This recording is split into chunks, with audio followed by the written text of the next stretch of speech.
area, so people are finally starting to get cell phone service, make their way back to their vehicles. But every Trump supporter that we have talked to sharing that sense of relief, hearing that the former president is okay, but also that sense of gratitude, Whit, for Secret Service, for law enforcement agents that were able to quickly rush in and take control of that situation, Whit. Well, Rachel, stand by because we're getting some significant developments right now. The district attorney of Butler County telling ABC News the shooter is dead. Also, there's more here saying that one bystander is confirmed dead and possibly a second bystander dead as well. So again, that's from the district attorney, Richard Goldinger of Butler County, telling ABC News the shooter is dead. So this is the first time that we've had any kind of confirmation from a law enforcement source that shots were fired.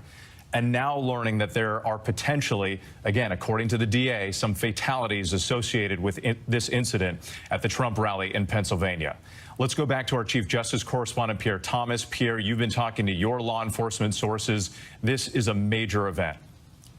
Well, clearly, if this information holds up from the district attorney, who is the chief prosecutor for that area, that a bystander is dead and that the so-called shooter is dead as well, greatly enhances the concern that law enforcement would have about this situation.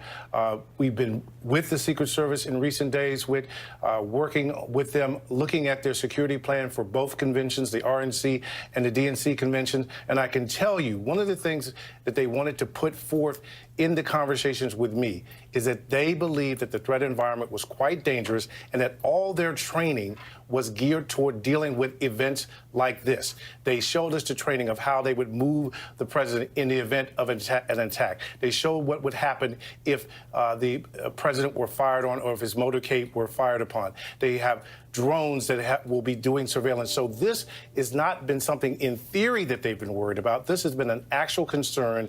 And now that this has happened, law enforcement, which was already on a hair trigger, will now be at a threat level that we probably haven't seen in quite some time with. And Pierre, again, if this report is true, a shooter confirmed to be dead, a bystander as well, and potentially somebody else, I mean, this is going to raise major questions about what went wrong, how this could possibly happen in this heightened threat environment that you talked about. All the training, all the preparation, knowing the conventions are coming up, this would be a massive security failure.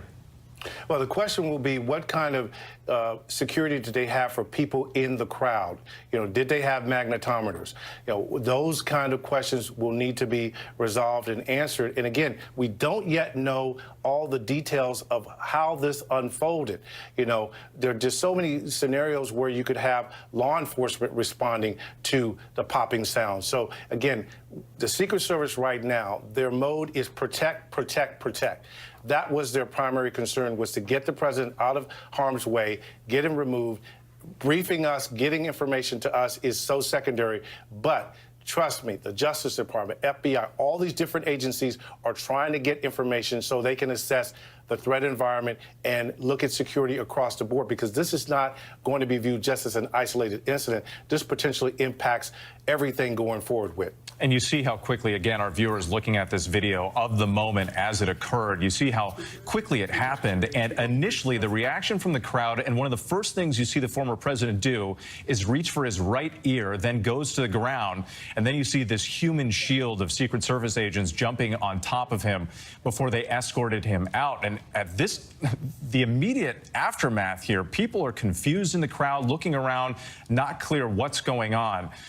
So major questions as we get more information tonight. But again, that from the district attorney, that it appears the shooter is dead and at least one bystander dead too. Oh, forgive me, I'm getting information as I'm coming on. We have Dave McCormick on the phone right now with us, who is at the rally. Yep. Running for senator, and Dave, forgive me as I'm just getting this information. You were at the rally. If you could just walk us through what you heard and what you saw. Yeah. Hi. Yes. I was